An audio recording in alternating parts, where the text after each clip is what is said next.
For today's video, review Nathan Ang Tinapay Ang Panaderia.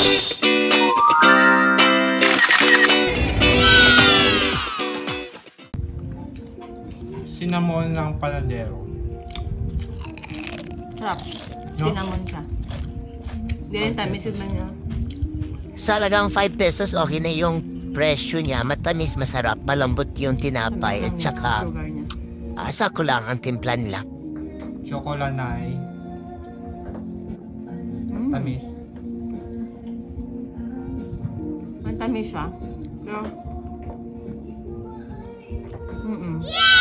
Mapait. Tanamit. Masarap naman siya.